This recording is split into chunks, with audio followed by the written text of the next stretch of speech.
This is the new iPad Air M3. It's interesting they don't give these things some kind of name. Even on Apple's website, it looks like they started out calling this first generation, second generation, but then after the fifth generation, it's just 11 and 13 inch parentheses M2. There's too much smoke coming down right here. That's not from the fire thing, it's from the smoke machine. Anyway, this is the parentheses M3 one. The new one, if you're watching this before the spring of 2026, I'll bet. And I bought this to sort of answer the question of who is this thing for? Why get this one rather than the new base model iPad, A16? This is I thought it was the current generation iPad, the 10th generation with the A14 in it. But look at that, there's a new one now. Not called the 11th generation, simply iPad parentheses A16. It's nice to know they've now landed on a naming convention. Anyway, I spent too much time on that. Why not this one? Turns out, I didn't realize how many abilities you unlock by moving up one notch to the M3 Air. I'll start with the kind of almost desktop experience, pretty much. They call it Stage Manager. And among other things, when you plug this iPad into a display with a mouse and keyboard, or if you go with this keyboard and trackpad attachment that they sell for $319. This thing pretty much works like a desktop computer, or a laptop in this case. Oh, the keyboard is only $269 for the 11 inch. While I was writing this episode, I had my Apple Music app open also, but like in a regular little window, like when you're using a MacBook. You can move things around and rearrange them much more like a laptop than you could before. As far as I can tell, you can have as many of these open as you want. They do move around a little iPad-y, which is why I say kind of almost like a desktop experience. There is no actual desktop. The files are still contained in this Files app thing. Also, the pen magnet seems to have been increased in strength a little bit. Files app thing. This brings up the next thing I want to talk about, the next big upgrade when moving from the iPad to the iPad Air. And this could easily be one of those things that you just don't care about, but it's huge for me because I'm terrible at planning. And the USB port, the USB-C port on the bottom of the basic iPad is limited to USB 2 speeds, which is a maximum of, I think, 40 megabytes per second transfer speed or less. Why? What a great question in 2025. That's bonkers. But what it boils down to is when you're trying to transfer a 4 gigabyte file just before you leave the lounge and get onto your flight, even though that episode of Severance is on a very fast NVMe drive, it will take several minutes to move it to your iPad so that you can open it in VLC. So thank goodness the Air gets USB 3 speeds. It's no iPad Pro, which has a Thunderbolt port, show-offs, but I'm very happy with the 5 seconds I have to wait to transfer 4 gigabytes, even if that could be just under 2 seconds if I spent a whole bunch more money. Then this guy, this base model, also does not come with the media engine. So for some reason, if you're transcoding files or if you use one of these to edit video, your exports will not be sped up or made more efficient by the media engine, where the M3 chip has that juicy media engine on board. So it can actually edit video at a smoothness I would assume no different than the desktop M3 chip, which again, Jesus, why not just plop the real Final Cut Pro in there, Apple? The hell, man? But back to that desktop-esque experience, that's also not available on the base model. The base model will act like an iPad has always acted, one program at a time. I think you can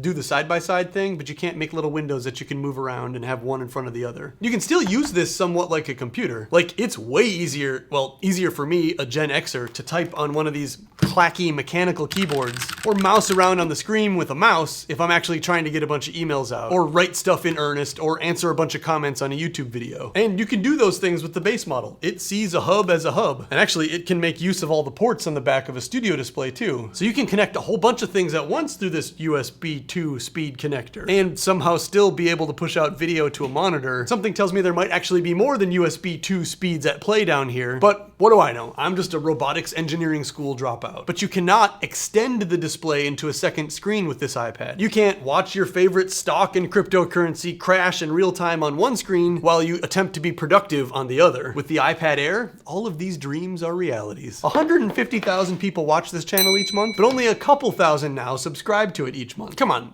Push the button. I'll get a little dopamine, you'll get a little dopamine, maybe a little bit less, but not none. The subscribe button animates when you hit it now. They've also limited a bunch of applications so they won't run on the base model. So no Final Cut Pro iPad edition, even though they have, I'm not gonna say crippled it, I think I just need to relearn how to use it, but it doesn't have any object tracking for some reason for one. And this iPad has a full-size M3 processor in it. This isn't a less cores, wimpier version of the M3.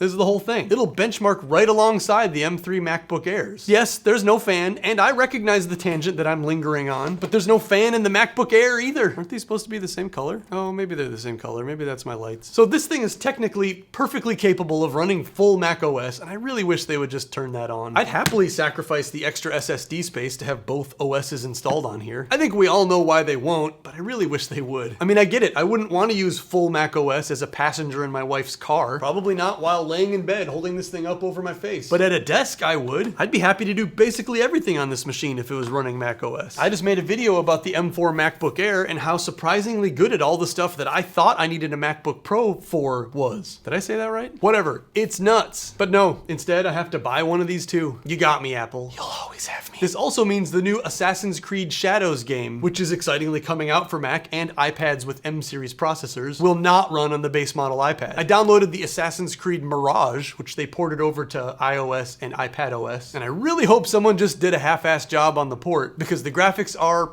poor. It's actually a little nostalgic. It feels a lot like the original Assassin's Creed games on Xbox 360 or whatever it was. Or M3 base model really is that weak when it comes to gaming GPU stuff. There are only 8 GPU cores in this thing after all. Not that I expected this handheld tablet to any way resemble the desktop that pulls, I think, 20 times as much power. Still though, I can't bring that thing back there on a plane with me. And I fly a lot. I think I flew 54 flights last year. And just like if you pick up a Nintendo 64 and play it for a bit, after just a few minutes of playing this game, especially with an Xbox controller in my hand, isn't that fun that this works with it? I stopped even thinking about the jaggy graphics at all, if I'm being honest. It's a great way to kill some time. Looking forward to that Assassin's Creed game. Back to desktop stuff again, and I hope I'm not on this subject for too much of this video, but there's just more to say. It is a pretty easy transition to use iPadOS at a desk as a daily driver. You can do things like Command Tab to switch apps. You can Command W to close windows. You can copy and paste. You can open up your Photos app beside your Pages app and just drag things into other things and it works itself out, just like on full Mac OS. And since this has Apple Intelligence, base model has no Apple Intelligence, it can even do some mildly more interesting things. Things like click and hold on someone's head. It'll chop them out of the picture. Then you can drag that chop out over onto your Pages document and it'll paste it in and work out its own wrap settings so the words kind of like wrap around the person's cutout head.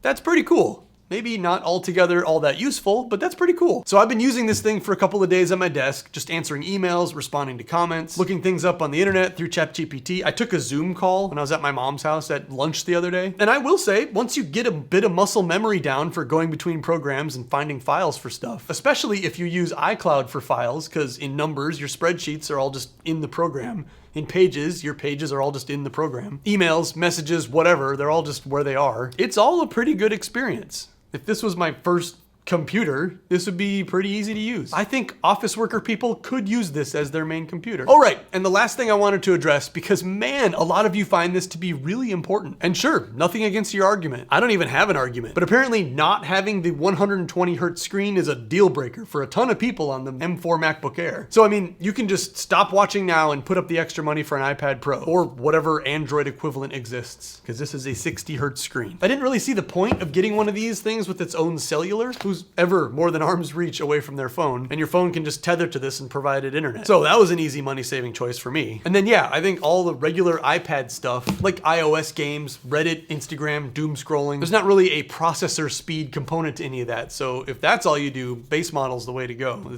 You wouldn't sense the difference in this. It's got a bigger screen, but there's an 11-inch version of this too. That's my take on the iPad Air. Actually, if you have the keyboard thing, what do they call this thing? The Profolio? If you get the Magic Keyboard thing with it, this thing is like, these are really similarly heavy. These are almost the same. I would think these are maybe the same weight. This is the MacBook Air. This is the iPad Air with the Magic Keyboard. Pretty sure they're about the same weight. It's even thicker, I think, with the keyboard.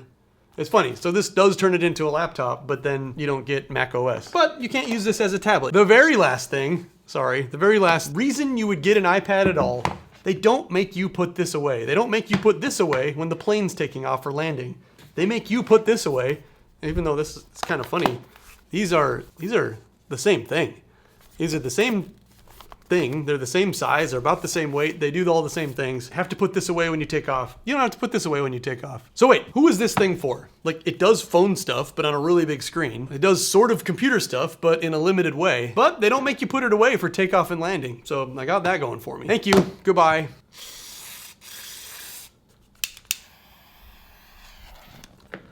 This is the new iPad Air M3.